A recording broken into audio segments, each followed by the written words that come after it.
अस्सलाम वालेकुम students, biology class 10th और आज हम स्टार्ट करेंगे क्लास 10th की बायो का second chapter circulatory system. Circulatory system को कार्डियोवास्कुलर सिस्टम भी कहा जाता है। Cardio means heart and vascular means blood vessels. हमारी बॉडी के तमाम पार्ट्स को, तमाम ऑर्गन्स को न्यूट्रिएंट्स भी चाहिए और ऑक्सीजन भी चाहिए, जबकि कार्बन डाइऑक्साइड और वेस्ट प्रोडक्ट को, वेस्ट मटेरियल को बॉडी से रिमूव भी करना है। तो इन तमाम चीज़ों को कंट्रोल करने के लिए एक इंटरनल ट्रांसपोर्ट सिस्टम है जिसको सर्कुलेटरी सिस्टम कहते हैं।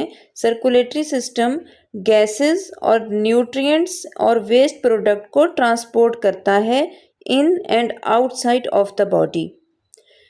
सर्कुलेटरी सिस्टम को हार्ट एंड ब्लड वेसल्स मिलके बनाते हैं, यानी कि circulatory system is made up of heart and blood vessels.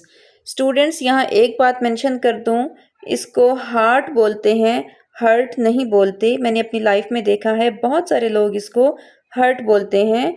Hurt तो करना होता है किसी को, हर्ट करना यानी कि किसी को दुख देना। एक्चुअल वर्ड है हार्ट। हार्ट बोलना है आपने, हर्ट नहीं बोलना। तो सर्कुलेटरी सिस्टम में कौन कौन से ऑर्गन्स कनेक्टेड हैं? इसमें जो ऑर्गन्स कनेक्टेड हैं वो हैं ब्लड वेसल्स और हार्ट। आज हम ब्लड वेसल्स स्टडी करेंगे। नेक्स्ट अपने लेक्चर में आगे नेक्स्ट टॉपिक स्टडी करेंगे। तो ब्लड वेसल्स वो वेसल्स हैं जो कि हार्ट से ब्लड लेकर पूरी बॉडी को, तमाम ऑर्गन्स को प्रोवाइड करती हैं और सारे ऑर्गन्स से ब्लड लेकर वापस हार्ट को प्रोवाइड करते हैं। तो ट्रांसपोर्ट ऑफ ब्लड जो है इनसाइड द होल बॉडी, ये कैसे पॉसिबल है? ब्लड वेसल्स से पॉसिबल है। ब्लड वेसल्स डिफरेंट टाइप्स की होती हैं। आर्टरीज, आर्टीरियोल्स, या आप स्क्रीन पे देख सकते हैं। Arteries, arterioles, capillaries, venules and veins, ये 5 टाइप्स की ब्लड वेसल्स हैं जिनको आज हम स्टडी करेंगे। तो सबसे पहले आर्टरीज हैं। आर्टरीज वो ब्लड वेसल्स हैं जो कि हार्ट से ऑक्सीजन रिच ब्लड, या इसको कहते हैं ऑक्सीजनेटेड ब्लड, हार्ट से लेकर पूरी बॉडी को डिलीवर करती हैं, पूरी बॉडी में ट्रांसफ़र करती हैं। आर्टरीज स्ट्रॉन्ग होती हैं, मस्कुलर होती हैं। नेक्स्ट है आर्टीरियोल्स। जब आर्टरीज आगे फर्दर स्मॉलर इन साइज हो जाती हैं, या उनकी जो आर्टरीज की जो फर्दर ब्रांचेस हैं उनको आर्टीरियोल्स कहते हैं।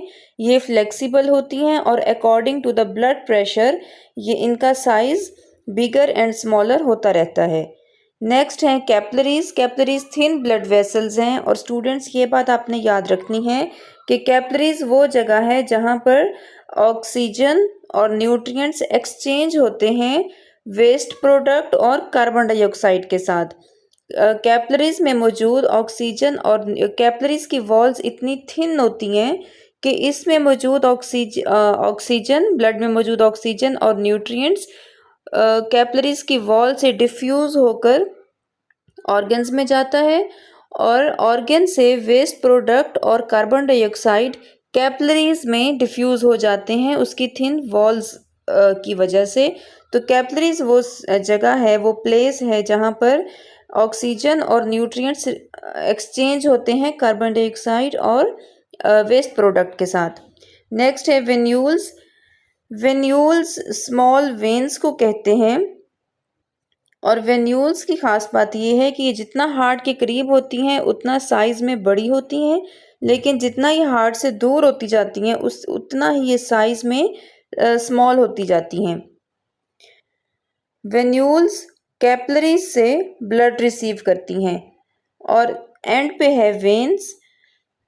वेन्स वो ब्लड वेसल्स होती हैं जो कि तमाम बॉडी से डीऑक्सीजनेटेड ब्लड, यानी कि वो ब्लड जिसमें ऑक्सीजन नहीं होती, डीऑक्सीजनेटेड ब्लड पूरी बॉडी के ऑर्गन से लेकर हार्ट को पहुंचाती हैं और हार्ट फिर उसको पंप करता है और ऑक्सीजनेटेड ब्लड में कन्वर्ट करता है और फिर ये ऑक्सीजनेटेड ब्लड आर्टरीज में जाता है और आर्टरीज के थ्रू पूरी बॉडी के ऑर्गन्स को ट्रांसफ़र किया जाता है, डिलीवर किया जाता है।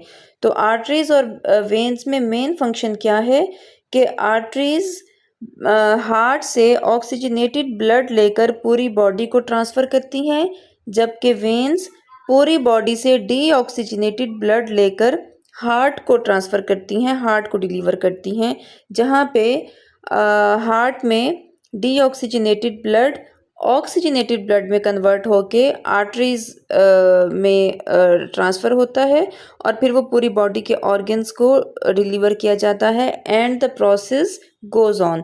इसी तरह ये प्रोसेस चलता रहता है। तो स्टूडेंट्स, आज के टॉपिक के लिए, आज के लेक्चर के लिए इतना ही काफ़ी है। नेक्स्ट लेक्चर में नेक्स्ट टॉपिक स्टडी करेंगे। Thank you. अल्लाह हाफ़िज़।